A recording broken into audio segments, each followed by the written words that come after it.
capítulo número 12 del Evangelio según San Mateo. Enviamos un saludo a todos los hermanos allá en Ciudad de Guatemala. A través de este programa radial, esperamos que estén recibiendo bendición. Si usted está recibiendo bendición a través de este programa, háganoslo saber. Al final del programa estamos proporcionando el número telefónico a donde usted puede comunicarse para hacernos saber de esta bendición. Les enviamos un saludo a todos los hermanos aquí de diferentes países y de Guatemala, aquí desde el estado de California, hacia el este de la ciudad de Los Ángeles. Estamos aquí trabajando, así que un saludo a todos los hermanos guatemaltecos y mexicanos y todos los que nos puedan estar escuchando. Capítulo número 12 del Evangelio según San Mateo, leemos el versículo número 15, que nos dice de la manera siguiente: sabiendo esto, Jesús se apartó de allí y le siguió mucha gente y sanaba a todos y les encargaba rigurosamente que no le descubriesen, para que se cumpliese lo dicho por el profeta Isaías, cuando dijo: he aquí mi siervo, a quien he escogido, mi amado, en quien se agrada mi alma. Pondré mi espíritu sobre él, y los gentiles anunciará juicio. No contenderá, ni voceará, ni nadie oirá en las calles su voz. La caña cascada no quebrará, y el pábilo que humea no apagará, hasta que saque a victoria el juicio. Y en su nombre esperarán los gentiles. Amén. Pueden tomar su asiento, hermano y hermana, por favor. Cuando comenzamos el capítulo número 11, hermano, de este evangelio, decíamos que a partir de este capítulo 11 íbamos a ver el relato de las diferentes reacciones, aunque diferentes grupos, pero la reacción siempre fue la misma, una reacción negativa ante el mensaje del reino de los cielos que nuestro Señor Jesucristo, hermano, venía a predicar. Por supuesto, un mensaje totalmente diferente al que los grupos religiosos como los fariseos, saduceos, escribas, intérpretes de la ley, herodianos, que eran los grupos religiosos políticos más fuertes, hermano, estaban o habían enseñado al pueblo de Israel. Habían cambiado la ley, la interpretaban a la manera en que a ellos les convenía y ponían cargas sobre el pueblo que ni ellos mismos podían llevar. Entonces, por supuesto, cuando aparece nuestro Señor Jesucristo con un mensaje totalmente opuesto al que ellos enseñaban, la gente comenzó a dejarlos a ellos a un lado para seguir al Señor Jesús. Y la gente se agradaba, la gente era saciada, era sanada. Y todo ello, hermano, como le digo, despertó en los religiosos, diferentes grupos religiosos, un sentimiento, hermano, de odio hacia el Señor Jesús. Y como el Señor Jesús a propósito sanaba a los enfermos en día sábado, cosa que para los grupos religiosos, hermano, era un quebrantamiento de la ley por desconocer el verdadero sentido de la ley, el Señor sanaba a los enfermos porque quería enseñarles eso, el verdadero significado del sábado, que era lícito, que es lícito hacer el bien el sábado.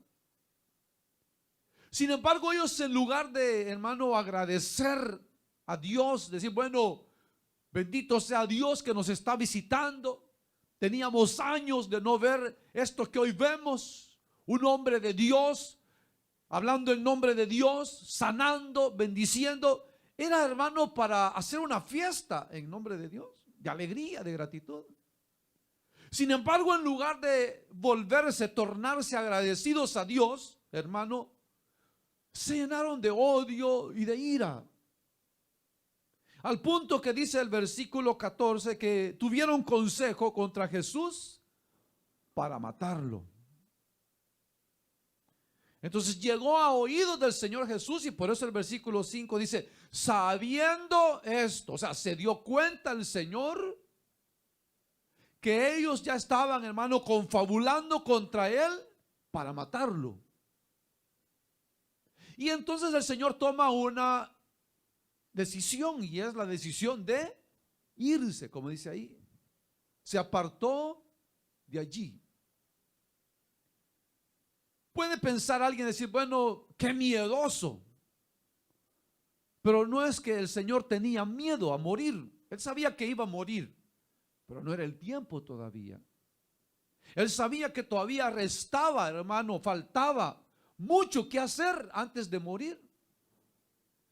Por eso, una vez habiendo él terminado, hermano, lo que tenía que hacer, en el capítulo 17 de San Juan, cuando el Señor eleva la oración intercesora, como se le llama, ahí el Señor, hablando con el Padre, le dice, Padre, he acabado la obra que me diste que hiciese. Por eso digo, ya está todo terminado, ya está todo consumado, que se haga la voluntad del Padre. Y por eso el Señor, hermano, no solamente al alejarse de ahí, daba la oportunidad de seguir obrando, sino que también, hermano, evitaba que estos hombres cometieran otra falta, otro pecado. Porque cada vez que se encontraban con el Señor Jesús, hermano, ellos pecaban porque, hermano, hablaban palabras de odio, de matarlo, mentían, levantaban falsos rumores, hermano, falsos calumnias contra el Señor Jesús. Y en el capítulo 5, cuando el Señor hablaba, hermano, en el monte de las bienaventuranzas, el Señor dijo, no resistáis al que es malo. Fíjese, no resistáis al que es malo. Entonces, una buena manera de resistir, hermano, al malo es alejándose. Si una persona le quiere poner en pleito a usted a palabras y usted se queda ahí intercambiando palabras, lo más seguro es que uno de los dos va a subir, hermano, en la ira y va a pasar algo. Pero si uno de los dos es sabio y se da la vuelta y se va, el que se va ha ganado. Porque ya no siguió la contienda, porque cerró la puerta para que aquella calurosa, hermano, cruce de palabras, hermano, llegara a algo peor. A algo peor. Entonces, evitar no es cobardía, huir no es cobardía, como dice el dicho del sabio Salomón. Mejor es perro vivo que león muerto. Mejor es que digan, aquí corrió y no aquí se quedó, ¿verdad? Es mejor. Entonces el Señor, hermano, es sabio, y él sabía que no era el momento de discutir con ellos, y cuando se dio cuenta que querían matarlo, dijo, vámonos, y se fue. Y al irse dice que lo que no les gustaba a ellos era eso, hermano, que ellos, el pueblo, se iba detrás del Señor. Y como ya lo mencionamos, hermanos, ellos manejaban los, hermanos, todo, hermano, lo político, lo religioso del pueblo. Ellos manejaban los diezmos que el pueblo le traía a Dios, o sea, los diezmos de todo un país. Al ver que la gente se iba detrás del Señor, le dijeron, se nos van los diezmos, se los van a dar a ese tal Jesús. Se nos va a ir la gente, ya no nos va a hacer caso, ya no nos va a obedecer, ya no van a llegar a la sinagoga, se van a ir detrás de él, van a quebrantar el sábado y tantas cosas que se les cruzaban a ellos. Entonces viene el Señor y entonces él toma la decisión de alejarse. Y se alejaba y la gente le seguía, y a la gente que le seguía dice que a todos los sanaba. Pero pasaba algo. El Señor les pedía rigurosamente, dice, que no lo descubriesen. Que no lo descubriesen. Pero el Señor, hermano, durante su ministerio, el Señor nada pudo hacer en oculto. Porque, hermano, si era donde llegaba el Señor, ahí se agolpaba a la gente. Con uno que supiera, hermano, se daba cuenta todo el pueblo o ciudad donde el Señor llegaba. Pero el Señor no quería, hermano, primeramente el Señor no quería que llegaran los religiosos a perturbar lo que Él tenía que hacer con el pueblo. Y lo otro es que el Señor no quería, hermano, que la gente lo buscara simplemente, o tal vez no simplemente, pero solamente por su enfermedad física. Y que vamos donde el curandero, vamos, me voy a ir a sanar, seguro que me sano, me sana. Sino que el Señor quería que los hombres, hermano, al encontrarse con Él, vieran en Jesús, en Él vieran, hermano, a Dios. Que vieran en Jesús, que vieran en Él la salvación. Y no solamente una parte de una provisión o parte de una de las tantas bendiciones que Dios tenía para ellos. Porque en esa misericordia de Dios iba incluida la sanidad y usted acuérdese que los alimentaba el Señor, ¿verdad? Sin cobrarles, hermano. Beneficios que Él vino a mostrar, hermano, que tenía para el pobre. Porque acuérdese que los religiosos, hermano, habían marginado al borracho, a la prostituta, al publicano, al leproso, a la mujer de flujo de sangre. Para ellos todo eso era, hermano, algo que no era digno de acercarse tan solamente. Por eso los leprosos, hermano, los marginaban. Por eso la ley misma decía que si una mujer padecía de flujo de sangre, ella era inmunda. Y era inmundo todo lugar donde ella se sentara. Y era inmundo todo lugar donde ella entrara. Y era inmundo todo aquel que la tocaba. Y el Señor no solamente oraba por ellos, sino que los tocaba para sanarlos, hermano. Por eso decían, ¿cómo este hombre puede venir de Dios si anda tocando lo inmundo? Si anda comiendo con rameras y publicanos, ladrones. Decían, no puede venir de Dios. Pues porque ellos, hermano, habían agarrado un concepto diferente, interpretando la palabra de Dios diferente. Ellos habían puesto, hermano, leyes, tradiciones de los, y ellos decían, esto es inmundo, este no se acerca, este hay que marginarlo, a este no hay que ayudarle, a este no hay que hablarle, con este no hay que meterse, hermano. Y aparece el Señor comiendo con publicanos y pecadores, hermano. Aparece el Señor tocando al leproso para sanarlo. Aparece el Señor en medio del gentío, hermano, hasta que la mujer de flujo llegó y le tocó el borde de su manto. Y él no decía, no me toquen, que soy Dios, no. Porque para eso había venido él, hermano. Para deshacer las obras del diablo. Por eso fíjese, el mensaje que el Señor trae es un mensaje de restauración. De restaurar lo que lo religioso y lo político habían destruido, habían marginado.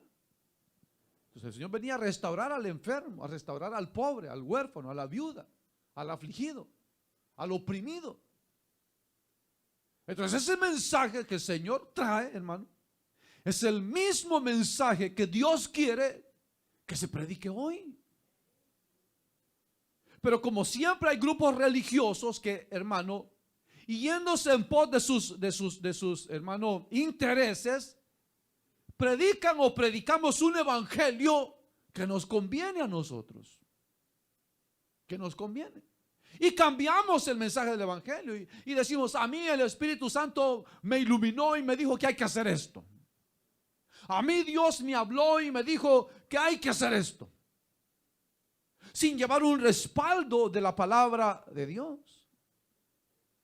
Entonces viene el Señor y como Él sabía y sabe que yéndose Él, estos grupos religiosos iban de nuevo a cobrar fuerza, el Señor por eso, hermano, deja su palabra escrita para que los siervos de Dios que queremos hacer la voluntad de Dios y predicar el mismo mensaje que nuestro Señor Jesucristo predicó, tengamos, hermano, una guía donde, hermano, iluminarnos, que es la palabra de Dios.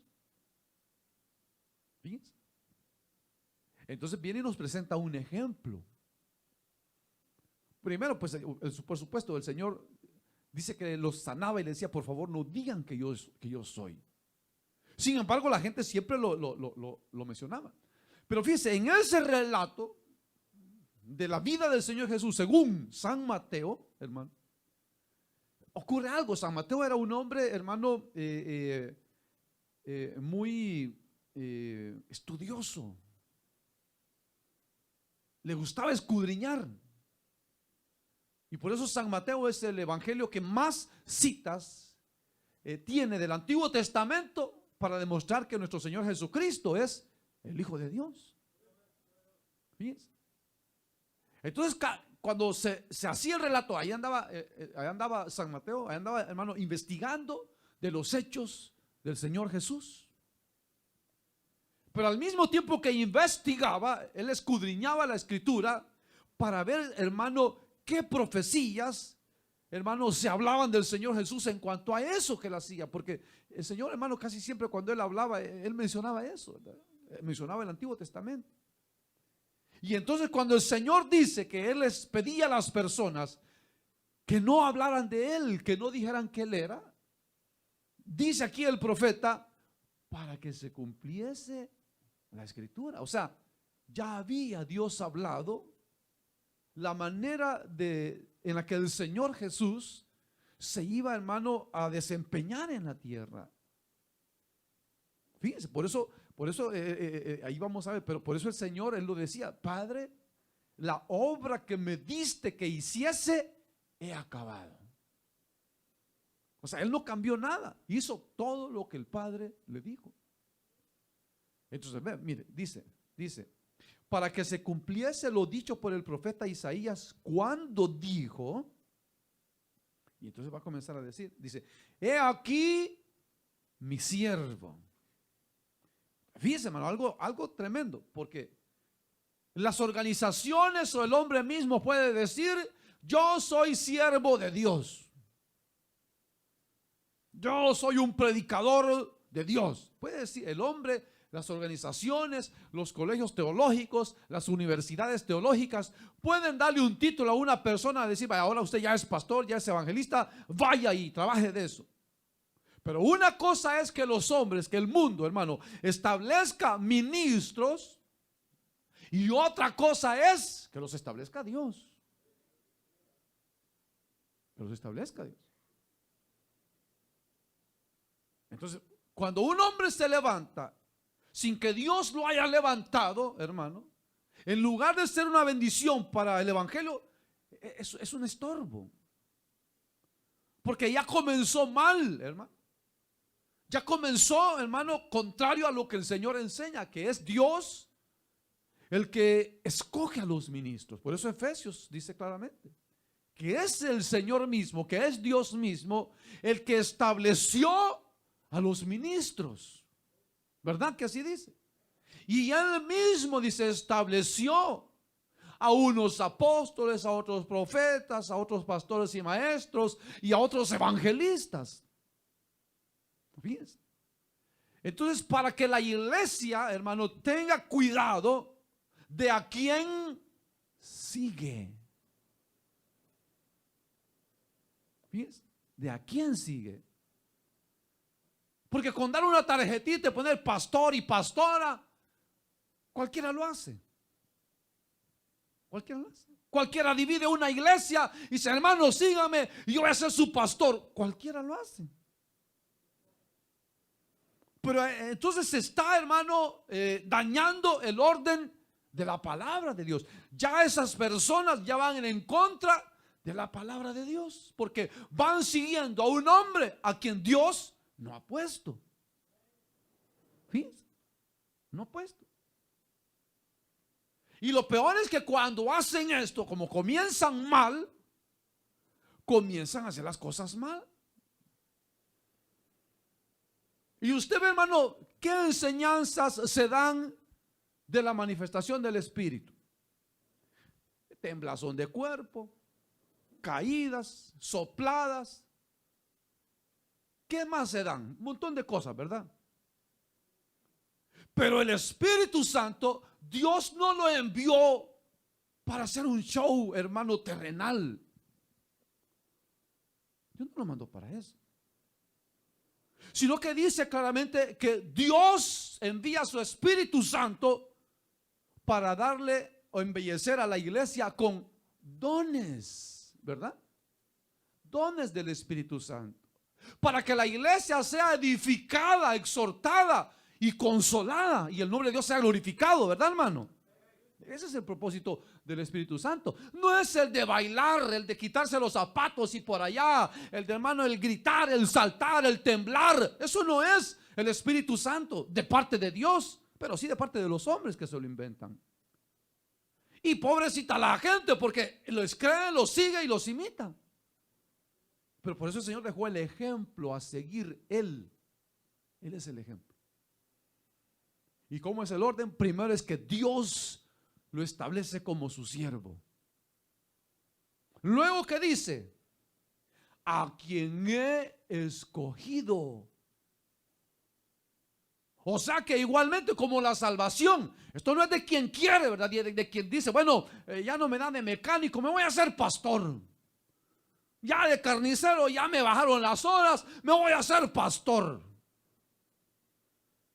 Ya, pues ya de jardinero ya no me da, entonces me voy a hacer pastor. Y se hacen pastores. ¿Será que Dios los ha escogido? ¿O será que ellos se han escogido a sí mismos porque quieren otra manera de vivir, de sostener su vida? Pero aquí dice que es Dios quien los escoge. Y dice, ¿quién es? Mi amado, a quien o en quien se agrada mi alma. O sea, ve todo lo que mueve a Dios para establecer un hombre de Dios, un siervo. Que no es solamente, hermano, de que ya sabe leer la Biblia, ya fue al colegio teológico, ya fue supervisor, ya fue coordinador, ya fue anciano, ya dividió la iglesia, ya puede ser pastor. No, no es así. Por eso le digo, hermano, las divisiones, esas no hay que apoyarlas nunca. Porque el Señor dice, a los que causan divisiones, de esos hay que alejarse. De los que quieren ponernos en contra de los hermanos, hay que alejarnos de esas personas que nos ponen en mal con otros hermanos o ponen en mal a otros hermanos para que nosotros pensemos que son malos. Y entonces luego dice, hermano, pondré mi espíritu sobre él. Fíjese, lo va a poner Dios. Y Dios es un Dios de orden, ¿verdad, hermano? Dios es un Dios de orden, fíjese. Y por eso el apóstol Pablo, capítulo 12, 13, 14 de Primera de Corintios, él da el orden de cómo el Espíritu se mueve en la iglesia. No hay de perderse. No hay de perderse. Porque es Dios quien lo ha puesto para edificación de la iglesia, para que el nombre de Dios sea glorificado. Entonces ponen ahí, los pastores ponemos, ¿verdad? En las tarjetitas dice, pastor y pastora fulano de tal, dice, venga y reciba un milagro de Dios con el poder del hermano fulano de tal. Como si el poder del Espíritu Santo, hermano, residiera en los hombres y no en Dios. En Dios. Entonces el Espíritu Santo no lo dio Dios para exaltar una organización o a un hombre. O que la gente se confunde, diga, pues yo no sé si es de Dios, será o no será de Dios. Es bien sencillo.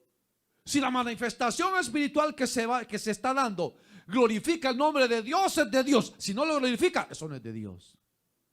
Y se acabó. Porque el propósito del Espíritu es ese, edificar la iglesia, bendecir la iglesia, fortalecer la iglesia, no confundirla, no mundanalizarla, no hacer un relajo, hermano, de lo que es el servicio a Dios. Amén, hermano. Dice, y a los gentiles anunciará juicio. Fíjese, en el Salmo 147 dice, y a los gentiles anunciará justicia. Esa es la esencia del mensaje de restauración. Un mensaje de justicia. Un mensaje de justicia. Donde Dios quiere que, hermano, todos nos sintamos a un mismo nivel. Que nadie piense que es más o menos que el otro.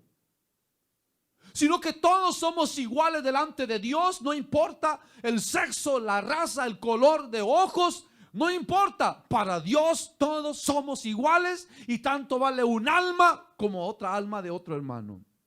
No hay diferencia. Entonces, por eso usted ve, cuando la iglesia, hermano, está naciendo en su fuerza, ¿qué hacían los apóstoles? ¿O qué hacían los cristianos? ¿Qué hacían? Que cuando miraban esa desigualdad, que unos estaban aguantando hambre, mientras que otros vivían holgadamente, hermano, dice que los hermanos vendían sus propiedades y ponían el dinero a los pies de los apóstoles para que fuese repartido equitativamente.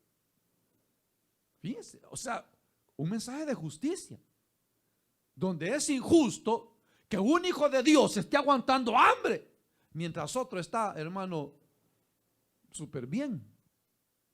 Esa es injusticia. Esa es injusticia. Injusticia es, hermano, el que se esté oprimiendo al extranjero, afligiéndolo, en lugar de protegerlo y ayudarle. Esa es injusticia. Entonces aparece el mensaje del evangelio donde dice eso: rico, no creas que porque eres rico vas a quedar exento del castigo de Dios. Rico, no pienses que tus riquezas te van a proteger a la hora de la muerte. Y tantas cosas, ¿verdad? Para que, hermano, las cosas de este mundo, los valores de este mundo, no nos perturben la mente y el pensamiento espiritual. Por eso, hermano. Porque el mensaje del evangelio es un mensaje de justicia. De justicia. Juan igual predicó lo mismo. Cuando él decía generación de víboras, ¿quién les enseñó a huir de la ira venidera? Porque decía, Juan, ¿qué haremos para ser salvos? Juan decía, el que tiene 2 túnicas, reparta al otro. El que tiene 2, reparta una y quédese en igualdad con los demás. Ese es el mensaje del evangelio. Un mensaje de justicia. Ese es el concepto que Dios tiene, hermano, del mensaje. No es un mensaje de política. Aunque sí afectó a los políticos porque les tocó su bolsillo. Pero ni modo, hermano, si el mensaje de justicia, de restauración, hermano, del reino de los cielos, va a molestar a los injustos, a los ricos, hermano, a los políticos, ¿qué se puede hacer? El mensaje no es político, no es demagogo, no es un mensaje, hermano, que está pretendiendo ganar el voto, hermano, del público. No es eso. Fíjense que en estos países, ya lo sabemos, hermano, Guatemala, El Salvador, son países, hermano, que cristianamente están muy evangelizados. Por ejemplo, en El Salvador, hermano, 1 de cada 3 es cristiano. Entonces estamos hablando del 33.3% de la población que es cristiana en El Salvador. Con ese número, hermano, con solamente que un político se gane todo el voto de los cristianos, ya queda de presidente. Ya quedó de presidente. Entonces los políticos no ven, hermano, a la iglesia como un organismo, hermano, separado de la política. Es lo que dicen. No, dicen, ganemos el voto de los cristianos. Y como le digo, hermano, hay gente que por desconocer la palabra de Dios se deja engañar. Dice que para unas elecciones que hubieron en mi país para presidente, salió en el periódico, uno de los periódicos religiosos, y salió, dice, el Espíritu Santo está a favor de tal contendiente político.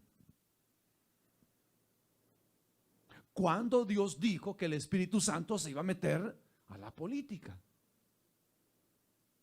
¿Cuándo? ¿Pero qué querían ellos? Influenciar a la gente cristiana.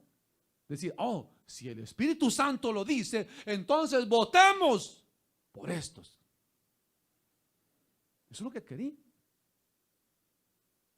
Pero es ahí donde el pueblo de Dios tiene que, hermano, entender, hermano.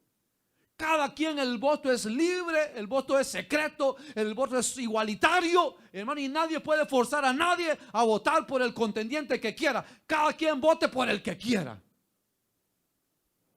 Pero hay que tener mucho ojo, hermano, a quién estamos eligiendo para que nos dirija, ¿verdad?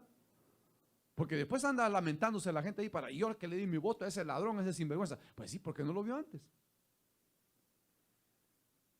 Pero la iglesia no debe de meterse en eso, hermano.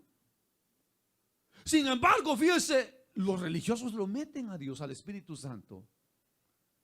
Cuando aquí dice claramente, hermano, que el Señor iba a aparecer lleno del Espíritu Santo para anunciar a los gentiles justicia. Justicia. Ahora, fíjese, el concepto de justicia que el mundo, los políticos tienen es otro. Porque ellos aplican la justicia como ellos piensan. Porque ellos dicen, no, dice, es un delito que un extranjero venga ilegalmente a este país y debe pagar con la cárcel. Para ellos es un delito. Para Dios es una injusticia. Porque Dios no ha dicho que hay que apresar al extranjero, sino que dice que hay que ayudarlo. No hay que afligirlo, hay que protegerlo, hay que ayudarlo. Eso dice la palabra de Dios. Entonces, mire, vamos a ir a Sofonías. Por favor, ponga un dedito ahí en la parte donde estamos en San Mateo y vais a Sofonías. Busque Malaquías, Zacarías, Ageo y luego encuentra Sofonías. Yendo de atrás para adelante. Capítulo 3. Dice el versículo 1. Mira, este es el concepto de justicia que Dios tiene. Dice, ay de la ciudad rebelde y contaminada y opresora. O sea, exactamente lo que hacen todos los políticos, ¿verdad? Son contaminados con la corrupción y todo. Verso 2. No escuchó la voz, o sea, la voz de Dios, ni recibió la corrección, ni confió en Jehová, no se acercó a su Dios. Sus príncipes, o sea, los gobernantes, en medio de ellas son leones rugientes. Sus jueces, lobos nocturnos que no dejan hueso para la mañana. Aquí vienen los religiosos. Sus profetas son livianos, hombres prevaricadores. Sus sacerdotes contaminaron el santuario, falsearon la ley. Fíjense todo lo que hace, la injusticia que el hombre comete. No quiere escuchar palabra de Dios. Dice, no se puede mezclar la religión con Dios. Así que dejen de mencionar a Dios en lo político. No queremos nada de Dios. No queremos escuchar un mensaje de Dios. No queremos recibir corrección. Nosotros sabemos lo que estamos haciendo. Dice ahí. En las monedas, ahí dice, ¿verdad? En Dios confiamos. ¿Usted cree que esta nación confía en Dios? ¿Ah? ¿Qué va a andar confiando en Dios? Pero aquí dice, no confió en Jehová, no se acercó a su Dios. Están corrompidos, dice, mire, sus príncipes en medio de ellas son leones rugientes, sus jueces lobos nocturnos que no dejan hueso para la mañana. ¿Por qué cree usted, hermano y hermana, que están aprobando tanta ley en favor del homosexual y de las lesbianas? ¿Por qué cree usted? Por esto mismo, pero no solamente eso, sino porque en medio del gobierno, de los jueces, los gobernantes, hay homosexuales y hay lesbianas. Por eso es que están aprobando tanta ley. Porque les conviene a ellos que están corrompidos de pecado. Por eso. Entonces, ¿cómo van a escuchar un mensaje del evangelio si lo primero que Dios les va a decir que se arrepientan de su pecado, ¿verdad, hermano? ¿Qué les va a gustar? Que aparezca un indio de El Salvador y que venga y le diga, ¡ay, pecadores, homosexuales, maricones, arrepiéntanse! No le va a gustar. ¡Hey, alcaldesa lesbiana, arrepiéntase! No le va a gustar. No le va a gustar. Porque son injustos, porque por eso es que no quieren escuchar la voz de Dios, porque saben que si escuchan la voz de Dios, Dios los va a poner en su camino y no les va a gustar, porque van a dejar de robar, van a tener que hablar verdad, hermano, van a tener que hacer justicia, y eso es lo que no quieren. Eso es lo que no quieren, ¿verdad? Y habla de los líderes religiosos. Sus profetas son livianos, o sea, ven, hermano, que están ofendiendo a Dios y no dicen nada. No dicen nada. Al contrario, cambian la ley de Dios. Cambian la ley de Dios. Dice, no, dice, está bien, dice, no hay problema. Dios no se va a molestar por eso. Está bien, hermano, ya las hermanitas, la hermana que si quiera casar con una hermana, ya la casamos si quiere. Y si a algún hermano aquí le gustan los muchachos, los hombres, no se preocupe, hermano, aquí lo casamos. Y si quiere se casa conmigo. Porque hay pastores homosexuales. Pastor, cállese, hermano. Eso. Pastores homosexuales y mujeres lesbianas, hermano. Eso es lo que hay. ¿Qué le va a gustar entonces? Entonces, ¿qué hace en la iglesia? La iglesia se corrompe. La iglesia está viendo el pecado y no dice nada. ¿Por qué? Porque no quiere escuchar la voz de Dios. No quiere escuchar el mensaje de justicia. No lo quiere escuchar porque no le conviene. Y cuando el Señor nos da esos mensajes de fornicarios y adúlteros, de mentirosos, no nos gusta. De ladrones, de borrachos, que aquí parecen carita de yo no fui, y allá por allá afuera, allá los vemos fumando, tomando, sin vergüenzas. ¿Cómo vamos a hacer? Y queremos venir a levantar las manos aquí, que amamos a Dios, y estamos cambiando la palabra de Dios, porque nos conviene, hermano. Y por eso la gente ya no cree el mensaje del evangelio, porque está confundida, hermano. Porque ve que nosotros jugamos con la palabra de Dios. Por eso. Y por eso el Señor dejó el ejemplo. Y dijo, les voy a dejar un ejemplo a seguir a mi hijo. Ahora fíjese, dice versículo 19. No contenderá, ni voceará, ni nadie oirá en las calles su voz. Ahora, fíjese, pareciera ser que la profecía como que está un poco rara. Porque dice, no contenderá. La pregunta es, ¿contendió el Señor con los religiosos, sí o no? Claro que sí. No voceará, dice.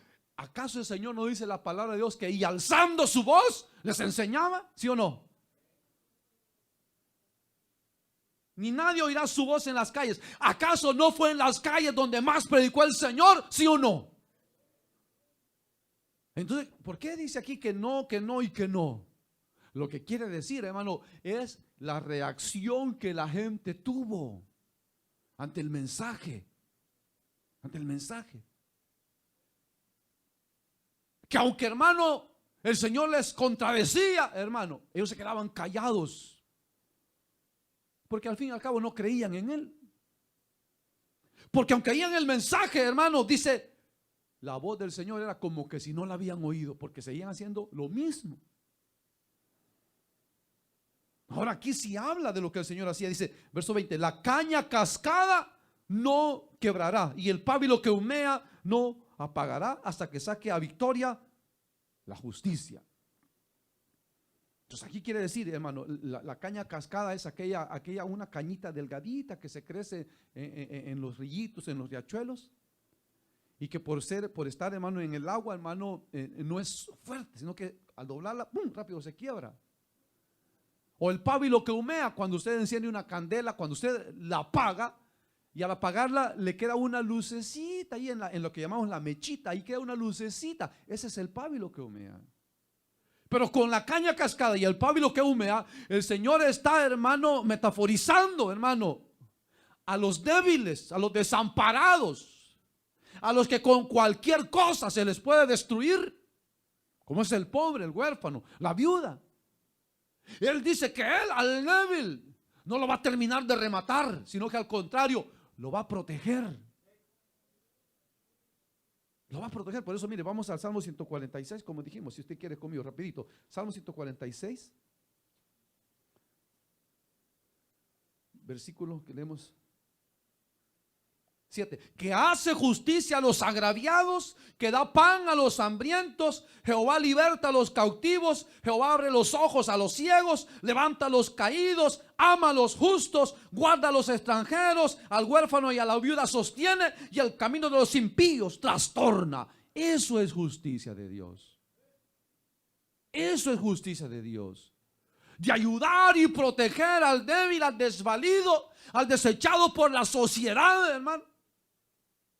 Para, hermano, mostrar que Él vino a eso, hermano, a traer buenas nuevas de salvación a las personas. Buenas nuevas de salvación. Y por eso dice el verso que leíamos 21, y en su nombre esperarán los gentiles. Entonces fíjese, Dios dijo, mi pueblo amado es Israel, ¿verdad que así dijo? Tú eres el único pueblo que yo he amado. Los demás gentiles, eso no los amo. Y entonces dice Dios, allí donde se les dijo, ustedes no son mi pueblo, se les dirá, pueblo mío, dice el Señor. Llamaré amada a la que dije que no amaba. Entonces, así como Dios dijo, Israel es mi pueblo amado, ahora Dios dice, los gentiles son mi pueblo amado. ¿Sí? Los gentiles son mi pueblo amado. Y viene Dios y dice, me voy a manifestar a gente que no preguntaba por mí. Y usted ni yo preguntábamos por Dios. Preguntábamos por las malas cosas, el vicio, el alcohol, las mujeres, el derroche, la vagancia. ¿Es? Pero a ese pueblo, a esos gentiles, adoradores de la piedra, del elote, del cacao, del maíz y de qué sé más cosas, hermano. A esos, hermano, idólatras, viene Dios y se revela y los salva. Y los salva. Y los bendice. Y los llena con dones de su Espíritu Santo. A nosotros los gentiles. Entonces usted y yo somos una profecía cumplida de Dios. Que los gentiles alcanzarían la salvación de Dios. ¿Y qué hicimos para merecer? Nada. Simplemente Él nos salvó por gracia y por misericordia, ¿verdad, hermano? Así dice el Señor, porque por fe y por gracia sois salvos, y esto no es de vosotros, pues es un don de Dios. No es por obras para que nadie se gloríe, dijo Dios. No es por obras. Entonces, por eso es que Dios quiere, hermano, que usted y yo, hermano, estemos agradecidos, porque Dios nos dejó, hermano, un ejemplo hermoso en Él a seguir. Que si vamos a escuchar un mensaje del evangelio, tiene que ser un mensaje de justicia, de restauración, un mensaje que reprenda al injusto, al malvado, al pecador, al ladrón, al mentiroso, para que se convierta a Dios. No un mensaje que encubra el pecado, hermano. Como dice ahí, tus jueces, tus sacerdotes, tus líderes espirituales fueron livianos. No estorbaron el pecado. Se hicieron el ojo pacho. Se hicieron los que no miraban, hermano, cuando estaban ofendiendo a Dios. Mire, estos israelitas llegaron a ser tan tremendos que los mismos sacerdotes metían a las prostitutas en el templo. Ahí las metían. Y por eso el Señor dijo, de la casa de mi Padre, que se ha dicho que será casa de oración, ustedes la han hecho cueva de ladrones. Porque eso era lo que hacían. Al templo llegaba la gente y ellos le robaban, hermano. Le robaban su dinero, le robaban su libertad religiosa, hermano. Si ellos querían, los echaban. Esa era la injusticia. Y Dios dijo, no, el mensaje del evangelio es que será establecida la justicia. Y el pueblo de Dios tiene que ser un pueblo justo. Tenemos que ser un pueblo justo. Y para ser un pueblo justo, que aplique justicia, tenemos que convertirnos a Dios de todo nuestro corazón. De todo nuestro corazón. Como dice la palabra de Dios, deje el impío su camino y vuélvase a Dios, el cual será amplio en perdonar, el cual tendrá de él misericordia. Deje el impío su camino, deje de robar, deje de mentir, deje de tener una doble cara, deje de aparentar aquí una cosa y fuera de aquí otra cosa. Deje, eso a Dios no le agrada. A Dios no le agrada.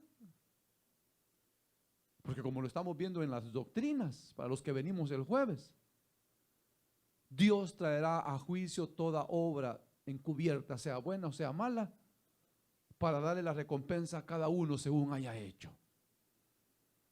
Todo lo que el hombre está haciendo en el cielo se está escribiendo. Sea bueno o sea malo, hay unos libros de registro que Dios tiene en el cielo donde se está escribiendo todo lo que hablamos, todo lo que decimos, todo lo que hacemos. Lo que hacemos de escondida y lo que hacemos en público, Dios lo va escribiendo. Para cuando llegue el día del juicio, hermano, esos libros serán abiertos y saldrán a luz las obras de cada uno, sean buenas o sean malas, dice la palabra de Dios. Entonces, ¿de qué nos sirve o nos servirá vivir en pecado aquí? ¿De qué nos servirá? Si cuando terminemos nuestra carrera terrenal, lo único que nos esperará será castigo eterno. ¿De qué sirve? ¿De qué le sirvió al rico todo su dinero si cuando se murió no se llevó ni un quinto, hermano? De nada le sirvió. Porque esta vida, hermano, es pasajera. En esta vida venimos, como dice la palabra de Dios, somos extranjeros y advenedizos. O sea, no somos de esta tierra. Somos de la patria celestial, ¿verdad, hermano? Somos de la patria celestial. Por eso la esperanza, hermano, que Él nos da es esa. Ese es el mensaje que nos trae esperanza de una vida nueva. Algo nuevo y hermoso nos espera, hermano y hermana. Y con paciencia lo aguardamos. Y no nos avergonzamos. ¿O usted se ha avergonzado alguna vez de que es cristiano? ¿Ah? ¿Ah? ¿Alguna vez ahí la vida la escondió rápido? ¿Ah? O ahí de repente, para que no lo vean, iba a orar por los alimentos y voltear para todos lados y a ver si no hay nadie y dice, amén. Ya. Porque si lo ven orando, ya le van a comenzar a hacer burla, que es cristiano. O quizás porque ya lo oyeron que dice malas palabras y ahora ¿cómo le hace si ya dijo malas palabras y ahora cómo dice que es cristiano? ¿Verdad, hermano? Entonces el cristiano ha sido llamado y es llamado luz. Y la luz alumbra en todo lugar. ¿Verdad, hermano? La luz alumbra en todo lugar. No se enciende una luz para ponerla debajo del colchón, sino que la luz se enciende y se pone en un lugar alto para que alumbre a todos los que están en casa. Así alumbre vuestra luz delante de los hombres. Así, que cuando le vean, que cuando le oigan hablar, sepan que usted es luz. Sepan que usted es luz. Y entonces, hermano, estarán anhelosos, deseosos de oír el mensaje de justicia que usted les va a traer. Amén, hermano. Dios rompió nuestras cadenas. ¿Cuántos años estábamos atados en los vicios? ¿Cuántos? ¿Cuántos años pasó usted atados en los vicios? Aquella mujer, ¿se acuerda que en sábado el Señor dice que estaba una mujer que 18 años llevaba con un espíritu de enfermedad? Dice que era encorvada, no se podía enderezar. 18 años. Y en sábado el Señor la ve y le dice, mujer, se libre de tu azote. Y en el momento se enderezó. En el momento se enderezó. Y el jefe de la sinagoga dijo, Hay 6 días en los cuales se ha de trabajar. En ellos venid para ser salvos, para ser sanos. Pero el día de reposo no vengan. Y ahí estaba el Señor Jesús. Y se suelta con un mensaje el Señor. Y de introducción le dijo: hipócrita, hipócrita, como tú en día de reposo bien sueltas a tu burro y tu asno para llevarlo a beber agua. Y esta mujer, hija de Abraham, 18 años había estado atada. ¿Acaso no vale más esta hija de Abraham que tu burro? ¿Cuántos años teníamos nosotros en los vicios, en las cadenas del diablo? Y el Señor las rompió, hermano.